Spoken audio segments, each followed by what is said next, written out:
പ്രധാനമന്ത്രി നരേന്ദ്രമോദി നമ്മുടെ സ്വാതന്ത്ര്യ ദിനത്തിന്റെ അന്ന് അതിഗംഭീരമായ 105 മിനിറ്റോളം നീളുന്ന ഒരു പ്രസംഗം നടത്തി. ആ പ്രസംഗത്തിൽ ഒരു വാക്ക് അങ്ങോട്ടും ഇങ്ങോട്ടും മാറ്റിവെക്കാനില്ല എന്നുള്ളതാണ്. അത്തരത്തിൽ തന്നെ അദ്ദേഹത്തിന്റെ മറ്റൊരു പ്രസംഗം വേൾഡ് ലീഡേഴ്സ് ഫോറത്തിൽ അദ്ദേഹം അത്തരത്തിലൊരു പ്രസംഗം കൂടി ഇതിന്റെ ബാക്കി എന്നോണം നടത്തി എന്നുള്ളതാണ് മനസ്സിലാക്കാൻ കഴിയുന്നത്. എന്തൊക്കെയാണ് അദ്ദേഹം അതിൽ പറഞ്ഞത്? ലോകം ഉറ്റുനോക്കുന്ന ഒരു പ്രസംഗമാണ്. എന്താണ് ലോകത്തിൽ ഇന്ന് ഇന്ത്യയുടെ പ്രാധാന്യം ഇത്രയേറെ വർദ്ധിക്കുന്നത് എന്ന് ചോദിച്ചു കഴിഞ്ഞാൽ നരേന്ദ്രമോദിയുടെ ഒറ്റ പ്രസംഗത്തിൽ നമുക്ക് മുഴുവൻ കാര്യങ്ങളും മനസ്സിലാവും എന്നുള്ളതാണ്. അതിഗംഭീരമായിട്ടാണ് അദ്ദേഹം ആ കാര്യങ്ങളെല്ലാം തന്നെ വിശദീകരിച്ചിരിക്കുന്നത്. പ്രജിത പറഞ്ഞത് 100% ശരിയാണ്. ചെങ്കോട്ടയിൽ നടത്തിയ പ്രസംഗത്തിന്റെ തുടർച്ചയായിട്ട് ഇത് വായിക്കാൻ കഴിയും, അതിനെ കാണാൻ കഴിയും. കാരണം എന്തെന്ന് വെച്ച് കഴിഞ്ഞാൽ പ്രധാനമന്ത്രി പല കാര്യങ്ങളും പറയാറുണ്ടല്ലോ, പക്ഷെ ഇന്ത്യയുടെ വളർച്ച ഇന്ന് ലോകം മൊത്തം ഒരേ ആവേശത്തോടു കൂടി അതിസൂക്ഷ്മമായി നിരീക്ഷിക്കുന്നതിന്റെ കാരണം എന്തൊക്കെയാണെന്നാണ് നരേന്ദ്രമോദി പറഞ്ഞത്. ലോകത്തിന്റെ ഏറ്റവും വലിയ, നമുക്കറിയാവുന്ന സിമ്പിൾ കാര്യങ്ങളിൽ നിന്ന് തുടങ്ങാം. ലോകത്തിന്റെ ഏറ്റവും പ്രധാനപ്പെട്ട ഒരു ശക്തിയായിട്ട് ഇന്ത്യ മാറിക്കൊണ്ടിരിക്കുകയാണ്. മൂന്നാമത്തെ, ലോകത്തിലെ ഏറ്റവും വലിയ സാമ്പത്തിക ശക്തി എന്നുള്ള അടിസ്ഥാനപരമായ സത്യം അത് നമുക്കറിയാം, ലോകം മൊത്തം അംഗീകരിക്കുകയും ചെയ്യുന്നുണ്ട്. ഇനി രണ്ടാമത്തെ മറ്റൊരു പ്രധാനപ്പെട്ട കാര്യം ഏതാ? ലോകത്തിലെ ഏറ്റവും വേഗത്തിൽ വളരുന്ന ഒരു ശക്തി, അതും ഇന്ത്യ തന്നെയാണ്. അവിടെയും മാറ്റമില്ല എന്നുള്ളതാണ്. അപ്പോൾ ഇത്തരത്തിൽ ലോകത്തിലേക്ക് സംഭാവന ചെയ്യുന്ന രാജ്യത്തിൻ്റെ ഏറ്റവും വലിയ കരുത്ത് എന്ന് പറയുന്നത് അതിൻ്റെ ജനതയാണ്. ആ ജനതയാണ് ഏറ്റവും വലിയ പോപ്പുലേഷൻ നമ്മളാ ലോകത്തിൻ്റെ. അപ്പോൾ ലോക വളർച്ചയുടെ 20% ഇന്ത്യ കോൺട്രിബ്യൂട്ട് ചെയ്യുകയാണ്. അപ്പോൾ ലോക വളർച്ചയുടെ 20% ഇന്ത്യ കോൺട്രിബ്യൂട്ട് ചെയ്യുന്നു എന്ന് പറഞ്ഞാൽ അതായത് ലോകത്തിന് വേണ്ടതിൻ്റെ 20% ഇന്ത്യയിൽ നിന്നാണ് ലഭിക്കുന്നത് എന്നുള്ളതാണ്. ഒന്ന് ആലോചിച്ച് നോക്കൂ. ഏതാണ്ട് ഈ നമ്മുടെ മുഗളന്മാരും ഈ പറയുന്ന ഡൽഹി സുൽത്താനേറ്റ് പീരീഡിനും ഒക്കെ മുമ്പുള്ള ഇന്ത്യയുടെ സുവർണ കാലഘട്ടം എന്ന് പറയുന്ന ഒരു പീരീഡുണ്ട്. ഗുപ്ത കാലഘട്ടം, ഗുപ്ത മൗര്യ കാലഘട്ടം, അശോകന്റെ കാലഘട്ടം നമ്മൾ കേട്ടിട്ടുണ്ടല്ലോ. ഈ കാലഘട്ടത്തിൽ ലോകത്തിലെ ഏറ്റവും സമ്പന്ന രാജ്യമായിരുന്നു ഇന്ത്യ. ലോകത്തിലെ അതിസമ്പന്നമായ ഒരു രാജ്യമായിരുന്നു ഇന്ത്യ എന്നുള്ളതാണ്. അതെങ്ങനെയാണ് ലോകത്തിന് മൊത്തം വിജ്ഞാനം നൽകിയിരുന്ന, ലോകത്തിന് മൊത്തം സമ്പത്ത് നൽകിയിരുന്ന, വിഭവങ്ങൾ നൽകിയിരുന്ന രാജ്യം. അറബികൾ ഇവിടെ വന്നിട്ടാണ് ഈ പറയുന്ന മുഴുവൻ സാധനങ്ങൾ വാങ്ങിച്ചുകൊണ്ട് പോവുക. അന്ന് അവർ ഇസ്ലാമിലേക്ക് വന്നിട്ടില്ല, ഇസ്ലാമൊക്കെ പിന്നെയല്ലേ വരുന്നത്. അപ്പോൾ ഈ പറയുന്ന ലോകത്ത് അതിനുശേഷം ഏതാണ്ട് 12-ാം നൂറ്റാണ്ട് വരെ ഈ ആധിപത്യം, 12-ാം നൂറ്റാണ്ടില്ല 14-ാം നൂറ്റാണ്ട് വരെയും ഈ ആധിപത്യം തുടർന്നു. അപ്പോൾ ലോകത്തിൻ്റെ ഏറ്റവും വലിയ ശക്തിയായിട്ട് ഇന്ത്യയിൽ നിന്നാണ് ഈ പറയുന്ന മുഴുവൻ സമ്പത്തും യൂറോപ്പിലേക്ക് പൊയ്ക്കൊണ്ടിരുന്നത്. കാരണം അവർക്ക് വേണ്ടതെല്ലാം ഇവിടെ നിന്നാണ് കിട്ടിയിരുന്നത്. അപ്പോൾ ഇന്ത്യ എന്ന് പറയുന്ന സ്വർണത്തിൻ്റെ നാട്, പട്ടിൻ്റെ നാട്, വിഭവങ്ങളുടെ നാട്, സുഗന്ധദ്രവ്യങ്ങളുടെ നാട്, സുഗന്ധത്തിൻ്റെ നാട്, വിജ്ഞാനത്തിൻ്റെ നാട്, ഇങ്ങനെയുള്ള പേരിലാണ് യൂറോപ്യന്മാർ അറിയപ്പെട്ടിരുന്നത്. അങ്ങനെ ഒരു ഘട്ടത്തിലാണ് നമ്മൾ ആലോചിച്ച് നോക്കണം, ഇന്ത്യയിൽ നിന്നുള്ള സപ്ലൈ ഇല്ലാതായതോടുകൂടിയാണ് ഇന്ത്യ അന്വേഷിച്ച് കൊളംബസ് അടക്കം ഇറങ്ങിയത്. സ്വർണം കിട്ടുന്ന രാജ്യം എന്ന് വിചാരിച്ചിട്ടാണ്, എന്ന് കൊതിച്ചിട്ടാണ്.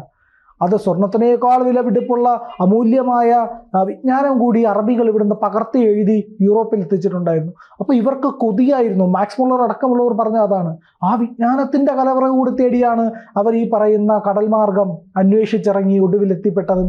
പിന്നെ നമുക്ക് ആ ചരിത്രം പിന്നെ ഇങ്ങോട്ടുള്ളതെല്ലാം അറിയാലോ. അപ്പോൾ അത്രയും വലിയ ഒരു ശക്തിയായിരുന്ന രാജ്യം അതിൻ്റെ പൂർവ്വ പ്രതാപത്തിലേക്ക് തിരിച്ചു പോകുന്നതിൻ്റെ സൂചനകൾ നൽകുകയാണ് ഇന്ന് അതിൻ്റെ തേരാളിയായിരിക്കുന്ന ഏറ്റവും കരുത്തനായ പ്രധാനമന്ത്രി ചെയ്യുന്നതും. അത് വളരെ നിർണായകമായ ചില കാര്യങ്ങൾ അദ്ദേഹം കണക്കുകൾ നിരത്തിയാണ് പറയുന്നത്. സാമ്പത്തിക സ്ഥിരത ഇന്ത്യ കൈവരിച്ചു എന്നുള്ള ഒരു പ്രധാനപ്പെട്ട നാഴികക്കല്ലാണ്.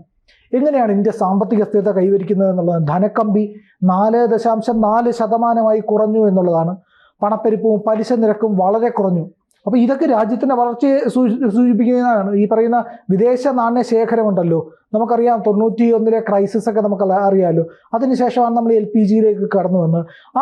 അത്തരത്തിലൊരു ക്രൈസിസ് ഇനി ഒരു സമീപ ഭാവിയിൽ, ഒരു ദീർഘമായിട്ടുള്ള ഒരു ഭാവിയിൽ ഒരിടത്തും തന്നെ ഉണ്ടാവാൻ ഇടയില്ലാത്തത്രയും വലിയ വിദേശ നാണ്യ ശേഖരത്തിൻ്റെ റെക്കോർഡ് നിലയിൽ നമ്മൾ എത്തിയിരിക്കുന്നു എന്നുള്ളതാണ് ഇന്ത്യയുടെ ഏറ്റവും വലിയ പ്രത്യേകത. 2017 ശേഷം റീറ്റെയിൽ പണപ്പെരുപ്പം ഏറ്റവും താഴ്ന്ന നിലയിലാണെന്നുള്ളതും രാജ്യത്തിൻ്റെ ഒരു പ്രധാനപ്പെട്ട ഒരു കാര്യമാണ്.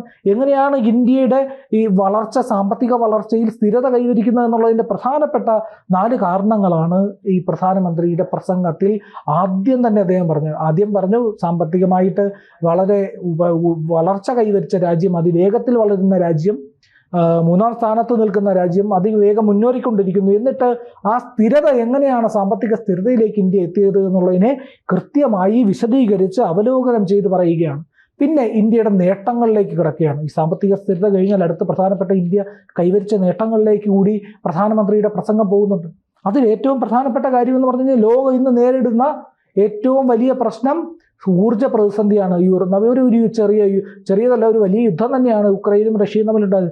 അതോടുകൂടി രണ്ട് രാജ്യങ്ങൾ തമ്മിൽ, അയൽപക്കക്കാരായ രണ്ട് രാജ്യങ്ങൾ തമ്മിൽ ഏറ്റുമുട്ടിയതോടുകൂടി യൂറോപ്പിന്റെ ഊർജ്ജ പ്രതിസന്ധി അങ്ങേയറ്റം ഗുരുതരമായിട്ടുള്ള രീതിയിലേക്ക് മാറിയപ്പോൾ ഇന്ത്യ പുനരുജ്ജീവന ഊർജത്തിലടക്കം അതിഗംഭീരമായ വളർച്ച നേടുന്നു എന്നുള്ളതാണ് ഇവിടെ എടുത്തു കാട്ടപ്പെടുന്ന ഒരു കാര്യം. 2.5 ജിഗാവാട്ടിൽ ഉള്ള സോളാർ PV മൊഡ്യൂൾ നിർമ്മാണത്തിൽ നിന്ന് അതിനുള്ള ശേഷിയിൽ നിന്ന് 100 ജിഗാവാട്ടിലേക്ക് ഇന്ത്യ എത്തുകയാണ്.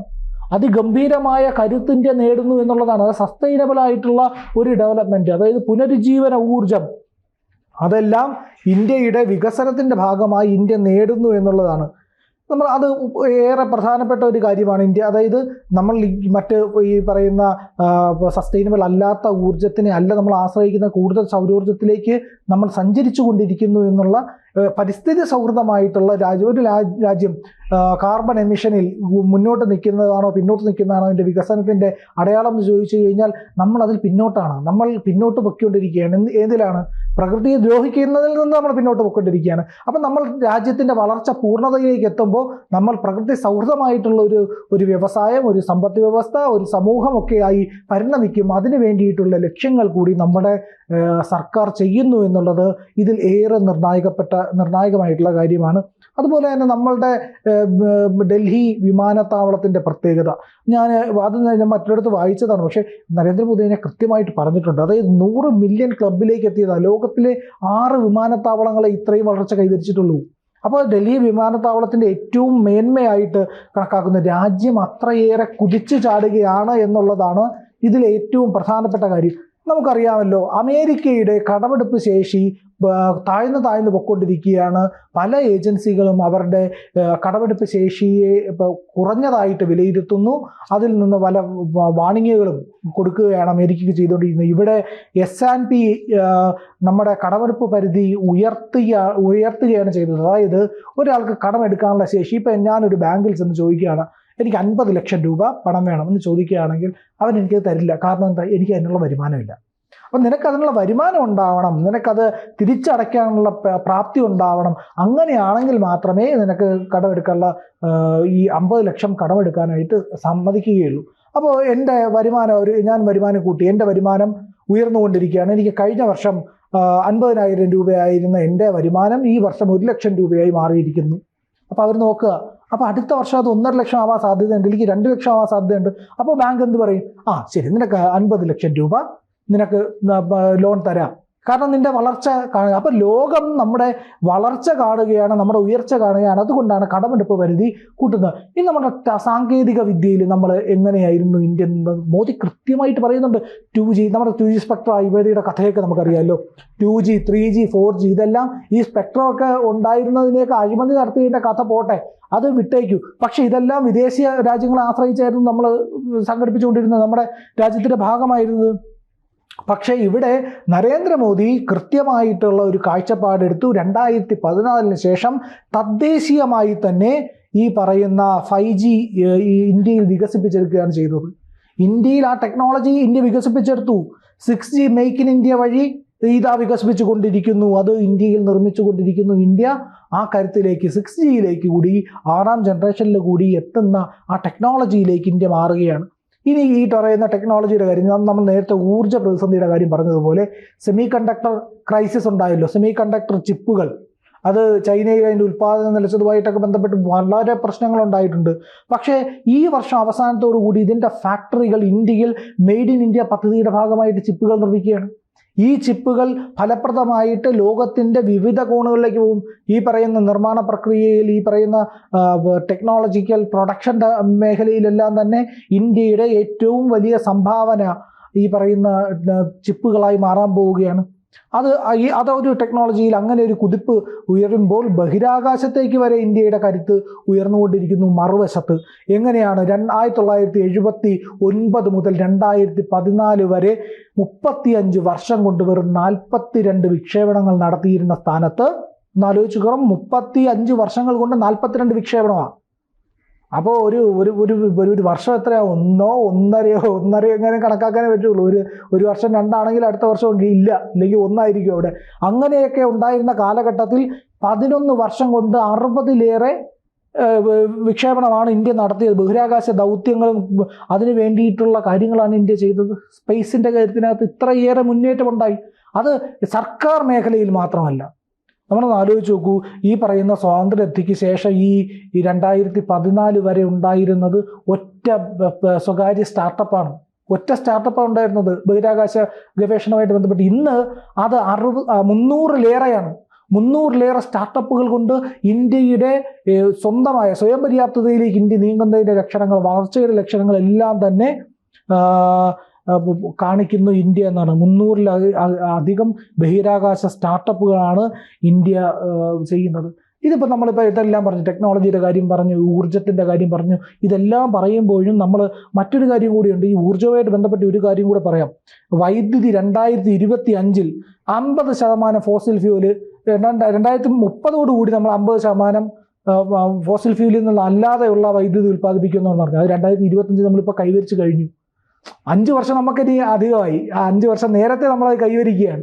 അങ്ങനെ നിൽക്കുക. അപ്പോൾ ഈ ഊർജ്ജത്തിൻ്റെ കാര്യത്തിൽ, ടെക്നോളജിയുടെ കാര്യത്തിലൊക്കെ തന്നെ രാജ്യം നിൽക്കുമ്പോഴും സാധാരണ ജനങ്ങളുടെ വികാസത്തിൽ കൂടി ഇന്ത്യ ലക്ഷ്യം വയ്ക്കുന്നു. ഇന്ത്യ എന്താ ചെയ്തതെന്നറിയാമോ? 300-ലേറെ കുറ്റകൃത്യങ്ങൾ, ചെറിയ കുറ്റകൃത്യങ്ങൾ, ചെറുതായിട്ടുള്ള പണിഷബിൾ, വലിയ ശിക്ഷയൊന്നും കൊടുക്കേണ്ട കാര്യം. ഇപ്പോൾ സൈക്കിളിൽ ലോഡ് കയറി, ഇല്ലെങ്കിൽ ഉദാഹരണം പറഞ്ഞാണ് കേട്ടോ, അങ്ങനെയല്ല, ശരിക്കും സൈക്കിളിൽ ലൈറ്റ് ഇല്ലാതെ സൈക്കിൾ ഓടിച്ചു, ഇങ്ങനെയൊക്കെയുള്ള ചെറിയ കുറ്റങ്ങളോ ഇല്ലെങ്കിൽ അങ്ങനെ എന്തെങ്കിലുമൊക്കെയുള്ള കുറ്റങ്ങൾക്ക് ശിക്ഷ ചുമത്തിയിരുന്നതിൽ നിന്ന് അതിനെയൊക്കെ 300-ലധികത്തിന് ചെറിയ കുറ്റകൃത്യങ്ങളെ ഒഴിവാക്കുകയാണ് ഇന്ത്യയുടെ നീതിന്യായ സംവിധാനത്തിൽ ഇന്ത്യ ചെയ്തിരിക്കുന്നത്. നിയമങ്ങൾ പരിഷ്കരിച്ചു. നമുക്കറിയാം, BNS-ഉം എല്ലാം വന്നതൊക്കെ അറിയാം. അതുപോലെ തന്നെ ആദായ നികുതി എന്ന് പറയുന്ന ഒരിക്കലും മനസ്സിലാവില്ല നമുക്ക്. എന്താ ഈ ആദായ നികുതിയുടെ നിയമങ്ങൾ എന്താണെന്ന് പറഞ്ഞാൽ ഒരിക്കലും എടുത്ത് വെച്ച് വായിച്ച് മനസ്സിലാക്കാൻ പറ്റും. അവിടെ ഇതിനെ ലളിതവൽക്കരിച്ച് സമഗ്രമാക്കി സാധാരണക്കാരന് മനസ്സിലാക്കുന്ന രീതിയിൽ ഇതിനെ മുമ്പിലേക്ക് വെച്ചു കൊടുക്കുക. നീ മനസ്സിലാക്കുക. അപ്പോൾ മനസ്സിലാക്കാൻ കഴിയും. ഇത്തരത്തിലുള്ള വളർച്ച എന്ന് പറയുന്നത് കഴിഞ്ഞാൽ എല്ലാ മേഖലയിലും, ഒരു മേഖലയിൽ മാത്രമല്ല. അപ്പോൾ ഇത്തരത്തിലുള്ള ഓരോ വളർച്ചയിലേക്കും നമ്മുടെ രാജ്യത്തെ കൊണ്ടെത്തിക്കുന്ന വലിയ ദൗത്യം അത് ഈ സർക്കാർ ഏറ്റെടുത്തു. ആ സർക്കാർ തന്നെ 100% വിജയമാക്കി കൊണ്ടുവരുന്നു. കോവിഡ് പ്രതിരോധം നമുക്കറിയാമല്ലോ. കോവിഡ് പ്രതിരോധം എങ്ങനെയായിരുന്നു? നമ്മൾ വെന്റിലേറ്ററുകൾ ഉണ്ടാക്കി, നമ്മൾ ഈ പറയുന്ന ഓക്സിജൻ പ്ലാന്റുകൾ ഉണ്ടാക്കി, നമ്മൾ ICUകളും ആശുപത്രികളും ലോകത്തിന് മാതൃകയാണ്. അമേരിക്ക എവിടെയാണ്? പറമ്പിലും ഈ പറയുന്ന ഗ്രൗണ്ടിലും ഒക്കെ അവരുടെ ആശുപത്രികൾ, താൽക്കാലിക ആശുപത്രികൾ സെറ്റ് ചെയ്ത്. നമുക്കങ്ങനെയല്ല, വികേന്ദ്രീകൃതമായിട്ടുള്ള ഒരു ഹെൽത്ത് സിസ്റ്റം ഉണ്ടായിരുന്നു എല്ലായിടത്തും. നമ്മുടെ PHകൾ, നമ്മുടെ ഒന്ന് ആലോചിച്ചു, ഒരു 15 കൊല്ലം മുമ്പ് നമ്മുടെ നാട്ടിലുണ്ടായിരുന്ന പ്രൈമറി ഹെൽത്ത് സെന്റർ എന്ന് പറയുന്നത് ഇന്ന് താലൂക്ക് ആശുപത്രിയാണ്. ആ രീതിയിലേക്ക് വളർന്നിട്ടുണ്ട്. അതെന്ന് പറഞ്ഞാൽ കേന്ദ്രത്തിൻ്റെ ഒരു ഏകീകൃതമായിട്ടുള്ള ഒരു ആരോഗ്യ സംരക്ഷണ യജ്ഞത്തിൻ്റെ ഭാഗമായിട്ട് എല്ലാ വിധത്തിലുള്ള ചികിത്സാ സമ്പ്രദായങ്ങളെയും കൂട്ടിച്ചേർത്ത് കൃത്യമായ വീക്ഷണത്തോടു കൂടി അത് നടപ്പിലാക്കുകയാണ് ഇന്ത്യ ചെയ്തത്. ആ വീക്ഷണമാണ് ഇന്ത്യക്ക് ഈ പറയുന്ന മഹാമാരിയെ നേരിടുന്നതിൽ പ്രാപ്തി നൽകിയത്. ഗവേഷണ മേഖലയിൽ അത്രയേറെ നിക്ഷേപം നടത്തിയിട്ടുള്ളത് കൊണ്ടാണ് നമുക്ക് പെട്ടെന്ന് തന്നെ കോവിഡ് വാക്സിനുകൾ ഉണ്ടാക്കാൻ കഴിഞ്ഞ 220 കോടിയിലേറെ കോവിഡ് വാക്സിനുകൾ നമ്മൾ ലോകത്തിലാകെ, നമ്മുടെ രാജ്യത്തും വിദേശത്തുമായിട്ട് നൽകാൻ കഴിഞ്ഞു എന്നുള്ള പ്രധാനപ്പെട്ട ഒരു കാര്യം കൂടി അതിനകത്തുണ്ട്. ഗവേഷണ മേഖലയിൽ ഗവേഷണത്തെ പ്രോത്സാഹിപ്പിക്കുന്നതിൻ്റെ കാര്യം 2014 അപേക്ഷിച്ച് ഗവേഷണത്തിൻ്റെ വികസനത്തിനുള്ള ചെലവ് ഇരട്ടിയിലധികം വർദ്ധിച്ചിട്ടുണ്ട്. അതായത് നമ്മൾ മുമ്പ് ഒരു പ്രബന്ധം സബ്മിറ്റ് ചെയ്യണം, നമ്മൾ ഗവേഷണ കാര്യങ്ങൾ ചെയ്യണം, ഇല്ലെങ്കിൽ ഒരു റിസർച്ച് ചെയ്യണം, ഇപ്പോൾ സാങ്കേതിക കാര്യങ്ങളായിക്കോട്ടെ, ഇല്ലെങ്കിൽ ഡിഫൻസുമായിട്ട് ബന്ധപ്പെട്ടായിട്ട് മറ്റേത് മേഖലയിലായിട്ട് അതിന് ചിലവ് ഇരട്ടിയിലേറെ വർദ്ധിച്ചു. അതിനുള്ള ഗ്രാൻറ്റുകൾ ഇന്ത്യയിൽ കൂടി. സർക്കാർ അതിൻ്റെ കാര്യങ്ങളെല്ലാം തന്നെ ചെയ്തു. 17 മടങ്ങ് കൂടുതൽ ഈ പേറ്റന്റുകളാണ് ഇന്ത്യയിലേക്ക് വന്നത്. ഒരു വർഷം ഉണ്ടായിരുന്ന പേറ്റന്റുകളുടെ എണ്ണത്തിന് 17 മടങ്ങായി. 1-2 മടങ്ങല്ല, 17 മടങ്ങ് എന്ന് പറഞ്ഞാൽ ലോകത്തിന് നൽകുന്ന പുതിയ വിജ്ഞാനത്തിൻ്റെ അവകാശം, ബൗദ്ധികം ആയിട്ടുള്ള സ്വത്തവകാശം, ഇല്ലെങ്കിൽ അതിൻ്റെ പേറ്റന്റ് എന്ന് പറയുന്നത് അത് ഇന്ത്യയുടെ കയ്യിലിരിക്കുകയാണ് എന്നുള്ളതാണ്. അത്തരത്തിലൊരു മികച്ച സ്ഥാനത്തേക്ക് ഇന്ത്യ ഉയർന്നു. ആ ഉയർച്ചയാണ് 50,000 കോടി രൂപയുടെ ബഡ്ജറ്റിൽ നാഷണൽ റിസർച്ച് ഫൗണ്ടേഷൻ സ്ഥാപിക്കുകയാണ് ഇന്ത്യ. 50,000 കോടി രൂപയുടെ ബജറ്റ്. അപ്പോൾ ഇങ്ങനെ ഗവേഷണ മേഖലയിലേക്ക് ഇന്നോവേഷൻ സ്കീമിനായിട്ട് 1 ലക്ഷം കോടി രൂപയുടെ ഗവേഷണ വികസന ഫണ്ട് അനുവദിക്കുകയാണ്. അപ്പോൾ ഇങ്ങനെയുള്ള ഓരോരോ കാര്യത്തിനായിട്ട് ഇന്ത്യയുടെ വികസന മുന്നേറ്റം അത് ഒന്നിൽ നിന്നല്ല. നമ്മൾ ഇതൊന്നും ആലോചിച്ച് നോക്കും, നമ്മൾ എവിടെ നിന്നാണ് തുടങ്ങിയ സാമ്പത്തിക കാര്യങ്ങളിൽ നിന്ന്, ടെക്നോളജിയിലൂടെ, ഊർജത്തിലൂടെ, ഈ പറയുന്ന സാധാരണ മനുഷ്യന് വേണ്ട നിയമങ്ങളിലൂടെ, ആരോഗ്യത്തിലൂടെ, ബഹിരാകാശത്തിലൂടെ എല്ലായിടത്തും കൂടി ഇന്ത്യ സമഗ്രമായ ഒരു പുരോഗതി കൈവരിച്ചു കൊണ്ടിരിക്കുന്നു എന്നുള്ളത് പ്രധാനമന്ത്രി അക്കമിട്ട് നിരത്തി കൃത്യമാക്കി പറഞ്ഞിരിക്കുന്നു. അത് ഇന്ത്യയുടെ കുതിപ്പാണ്. ഇന്ത്യ അങ്ങനെ മാറാൻ കഴിയും. ഇന്ത്യക്ക് ഇത്രയും നാൾ ഭരിച്ചിരുന്നവരുടെ അവരുടെ ഒരു കാര്യക്ഷമത കുറവ്, ഇല്ലെങ്കിൽ അവർ അതിനു വേണ്ടിയിട്ട് പൂർണ്ണമായിട്ട് ഉത്സാഹിച്ചിരുന്നില്ല എന്നുള്ളത് ഒറ്റ കാര്യം മതി. പക്ഷേ ഇവിടെ ഒരു ദിവസം പോലും വിശ്രമിക്കാതെ പൂർണ്ണ സമയവും ജോലി ചെയ്യുന്ന ഒരു പ്രധാനമന്ത്രി ഉള്ളത് കൊണ്ട് നമ്മൾ ആ വിജയത്തിലേക്ക് എത്തിക്കൊണ്ടിരിക്കുന്നു. രാജ്യം ഏറ്റവും പുരോഗമിച്ച അവസ്ഥയിലേക്ക് അധികം വൈകാതെ, നമ്മൾ 2047 പറയുന്നത്, നമ്മുടെ ഈ ഊർജ്ജത്തിന്റെ കാര്യം പറഞ്ഞ പോലെ 5 വർഷം നേരത്തെ എന്നുള്ളത് ചിലപ്പോൾ 20 വർഷം നേരത്തെ ഇന്ത്യ ആ ഘട്ടത്തിലേക്ക് എത്താം. യാതൊരു മാറ്റവും അതിന് വേണ്ട. 27-ലോ 30-ലോ 35-ലോ നമ്മൾ ഈ പറയുന്ന 2047 കൈവരിക്കുമെന്ന് പറയുന്ന 1-ാം സ്ഥാനത്തിലേക്ക് ഇന്ത്യ എത്തും. അതാണ് ഇന്ത്യ, വികസിത ഇന്ത്യ, നരേന്ദ്രമോദിയുടെ ഇന്ത്യ, പുതിയ സർക്കാരിൻ്റെ പുതിയ ഇന്ത്യ എന്ന് പറയുന്നത്. കൂടുതൽ വാർത്തകളും വിശേഷങ്ങളും നിങ്ങളിലേക്ക് എത്താൻ ABC മലയാളം സബ്സ്ക്രൈബ് ചെയ്യുക, ബെൽ ബട്ടണും അമർത്തുക.